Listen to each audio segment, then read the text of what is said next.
Wilhelm Reich, Prisluhni, mali človek. Bežen pogled v prihodnost. Ne znam ti povedati, kakšna bo tvoja prihodnost. Lahko pa ti povem, česa zanesljivo ne boš počel čez 500, 1000 ali 5000 let. Ali boste to poslušali? Človek je prismojen, zna mi povedati, česa ne bom počel. Ali je diktator? Ampak odkot ti zajemaš svojo modrost, ti razumniški služabnik revolucionarnega delavstva? Iz tvojih lastnih globin, ti večni proletarec človeškega razuma. Strah te je. Na smrt te je strah lastnih globin, zato jih ne čutiš in niti ne vidiš. Zato se ti zvrti v glavi, kadar pogledaš vanje. Zato nihaš, kot bi stal na robu prepada. Strah te je pasti in izgubiti svoj posebni značaj. Tvoje globine so tvoja veličastna prihodnost. In zato ti lahko povem, česa zanesljivo ne boš počel v prihodnosti. Prišel bo čas, ko sploh ne boš mogel razumeti, kako si mogel v teh 4000 letih nekulture storiti vse tisto, kar si storil. Skrivaš se za mitom o malem človeku, ker te je strah vstopiti v tok življenja in tega, da bi moral plavati, da si ravno za voljo lastnih otrok in vnukov.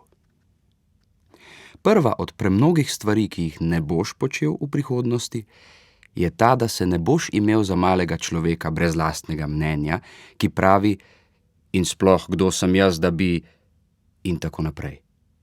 Imaš lastno mnenje in v prihodnosti boš imel za sramotno, če ga kdo ne bo poznal, ga ne bo izrazil in se ne bo zavzemal zanj.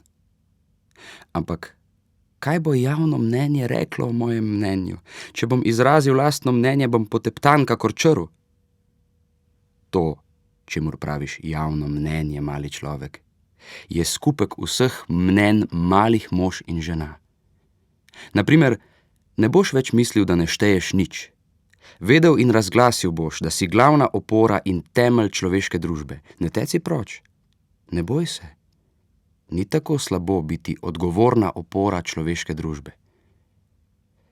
Kaj moram torej storiti, da bi bil opora družbe? Nič novega ali nenavadnega. Samo nadaljuj to, kar že počneš. Orij polje, suči kladivo, pregleduj pacienta, pelji otroke na igrišče ali v šolo, piši članke o dnevnih dogodkih, proučuj skrivnosti narave. Že zdaj počneš vse to, vendar misliš, da je nepomembno in da je pomembno le, kar rečeta ali naredita maršal Medalnik in princ Hvalisavec. Doktor, vi ste sanjač. Mar ne vidite, da imata maršal Medalnik in princ Hvalisavec vojake in orožje, s katerimi lahko bojujeta vojno, me vpokličeta vanjo in razstrelita na koščke moje polje, mojo tovarno, moj laboratorij ali mojo pisarno? Mobiliziran si in tvoje polje in tovarna sta razstreljena na koščke zato, ker vpiješ hurra, hurra, ko te mobilizirata in ko razstrelita na koščke tvojo tovarno in polje. Princ Hvalisavec ne bi imel ne vojakov, ne orožja, če bi se ti resnično zavedal in bil trdno prepričan, da je polje namenjeno pridelovanju žita, tovarna pa izdelovanju pohištva ali čevljev. Da polja in tovarne niso bili ustvarjeni zato, da bi jih razstrelili na koščke. Tvoj maršal Medalnik in tvoj princ Hvalisavec ne vesta tega. Sama ne delata na polju, v tovarni ali pisarni. Verjameta, da ti delaš za veličino Nemčije ali očetnjave delavcev, ne pa zato, da bi nahranil in oblekel svoje otroke. Dobro. Reciva, da hočem živeti za svoje delo, za ženo in otroke. Kaj pa naj storim, če primarširajo Huni ali Nemci, ali Japonci, ali Rusi, ali kdo drug in me prisilijo k vojskovanju? Braniti moram svojo hišo in dom, kaj ne? Prav imaš, mali človek. Če vas napadejo Huni katerekoli narodnosti, moraš pograbiti puško. Vendar ne sprevidiš, da so Huni vseh narodnosti, zgolj milijoni malih ljudi, kakršen si ti, ki še naprej vpijejo hurra, hurra, medtem ko jih princ Hvalisavec, ki sam ne dela, rekrutira v vojsko. Milijoni malih ljudi, kakršen si ti, ki verjamejo, da ne štejejo nič in pravijo, kdo pa sem? da bi imel lastno mnenje. Ko bi enkrat spoznal, da v resnici nekaj šteješ, da imaš osnovano lastno mnenje, da je namen tvojega polja in tovarne omogočati življenje, ne smrt, tedaj, mali človek, bi si sam znal odgovoriti na vprašanje, ki si ga pravkar zastavil. Potem ne bi potreboval nobenih diplomatov. Nehal bi vzklikati hurra, hurra in polagati vence na grob neznanega vojaka. Namesto da položiš svojo narodno zavest k nogam svojega princa hvalisavca ali voditelja svetovnega proletariata, da bi jo pregazila, bi jima nasprotoval z zavestjo o svoji lastni vrednosti in s ponosom na svoje delo. Tedaj bi se mogel seznaniti s svojim bratom, z malim človekom na Japonskem, Kitajskem in vseh drugih hunskih deželah, mu izrazil svoje osnovano mnenje o svoji vlogi delavca, zdravnika, kmeta, očeta in moža, ter ga nazadnje prepričal, naj se samo drži svojega dela in svoje ljubezni in da je to vse, kar je treba, da bi vojna postala neizvedljiva. Ali naj razglasim splošno stavko? Nisem ravno prepričan, da je to dobra zamisel. Tvoja splošna stavka je slabotno orožje. Obtožen boš, in sicer upravičeno, da pustiš stradati svoje ženske in otroke.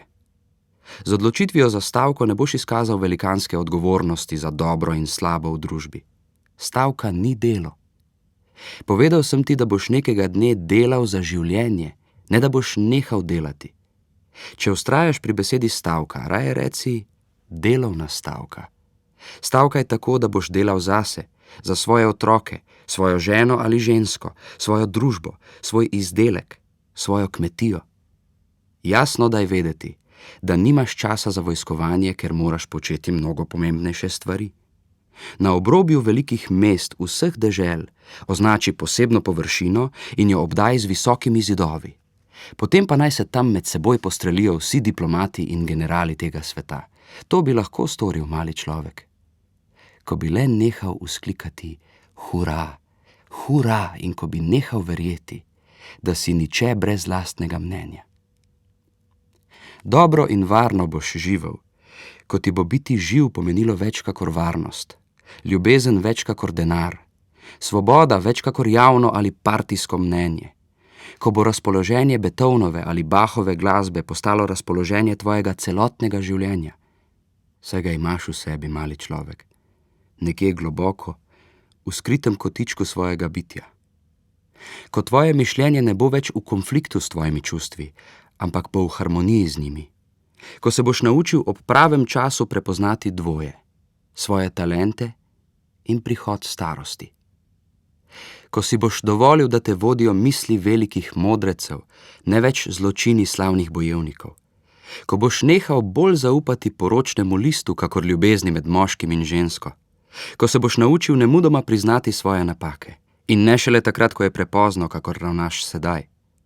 Ko boš može in žene, ki poučujejo tvoje otroke, plačeval bolje kakor politike. Ko te bodo resnice navdihovale, prazni obrazci pa odbijali. Ko boš neposredno komuniciral s kolegi delavci v drugih državah in ne več z diplomati. Ko ti bo ob ljubezenski sreči tvoje adolescentne hčere srce prekipevalo od radosti, namesto da bi te popadal bes, kakor se zgodi sedaj. Ko boš lahko le zmajal z glavo ob spominu na čase, ko so bili majhni otroci kaznovani, če so se dotikali lastnih spolovil. Ko obrazi ljudi, ki jih boš srečal na ulicah, ne bodo več popačeni od skrbi in bridkosti, temveč bodo žareli od svobode, vitalnosti in vedrine. Ko bodo človeška telesa nehala hoditi po zemlji z okorelimi, nazaj potegnjenimi medenicami in omrtvičenimi spolovili. Če bi ti na primer svetoval povsem odpraviti diplomacijo in jo nadomestiti s poklicnim in osebnim bratstvom, z vsemi čevljarji, kovači, tesarji, mehaniki, inženirji, zdravniki, vzgojitelji, pisatelji, administratorji, rudarji in kmeti iz Anglije, Nemčije, Rusije, Združenih držav, Argentine, Brazilije, Palestine, Saudske Arabije, Turčije, Skandinavije, Tibeta, Indonezije in tako naprej. Če bi ti svetoval, naj se vsi čevljarji sveta posvetujejo, kako najbolje oskrbeti kitajske otroke s čevlji, Naj vzgojitelji iz vseh dežel in narodov določijo najboljši način za varovanje otrok sveta pred impotenco in duševnimi motnjami v poznejšem življenju in tako naprej. Kaj bi storil mali človek, če bi se moral spoprijeti s temi povsem očitnimi resnicami? Če za trenutek predpostaviva, da me nisi dal zapreti kot rdečkarja, bi mi takole odgovoril. Kdo sem jaz, da bi diplomatske odnose med državami nadomestil z mednarodnimi odnosi na temelju dela in družbenih dosežkov? Ali nikakor ni mogoče preseči razlik v gospodarskem in družbenem razvoju posameznih držav? Ali predvsem me zanima moja ruska, nemška, ameriška, angleška, judovska ali arabska domovina? Ali naredim lahko le to, da poskrbim za svoje življenje in da sem v dobrih odnosih s svojim sindikatom tekstilnih delavcev? Naj kdo drug skrbi za tekstilne delavce po svetu. Ali ne poslušajte tega kapitalista, boljševika, fašista, trockista, internacionalista, seksologa, juda, tujca, intelektualca, sanjača, idealista, sleparja, čudaka, blazneža, individualista in anarhista. Kje je vaše ameriško, rusko, nemško ali judovsko domoljubje?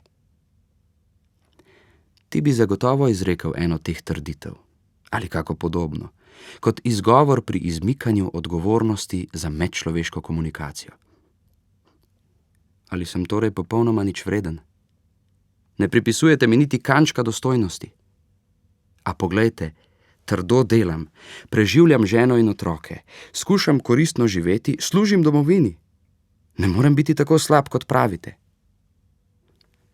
Vem, da si dostojna, prizadevna, kooperativna žival, primerljiva s čebelo ali mravljo. Storil sem le to, da sem razgalil malega človeka v tebi, ki ti že tisočletja uničuje življenje. Mali človek, velik si, kadar nisi nizkoten in ozkosrčen. Tvoja veličina, mali človek, je edino upanje, ki nam je preostalo.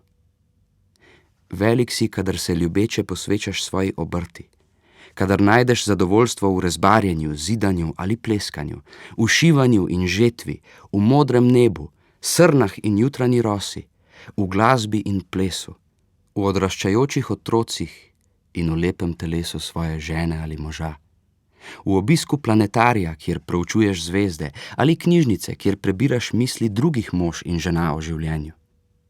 Velik si, kadar si posadiš vnuka v naročje in mu pripoveduješ o davno minulih časih, potem pa pogledaš v negotovo prihodnost z njegovo prisrčno otroško radovednostjo. Velik si, mali človek, kadar prepevaš pristne, srčne ljudske pesmi ali kadar plešeš stare plese ob spremljavi harmonike, kajti ljudske pesmi vseh dežel dobro denejo duši. In velik si, kadar rečeš prijatelju: hvaležen sem usodi, da sem lahko živel brez pokvarjenosti in pohlepa, da sem videl odraščati otroke in jih opazoval, ko so prvič začeli čebljati, prijemati stvari, hoditi, se igrati, zastavljati vprašanja, se smejati in ljubiti. Da sem bil zmožen ohraniti svobodno in čisto veselje do pomladi in blagega pomladnega vetriča, do žuborenja potoka, ki teče mimo hiše, in do petja ptic v gozdu.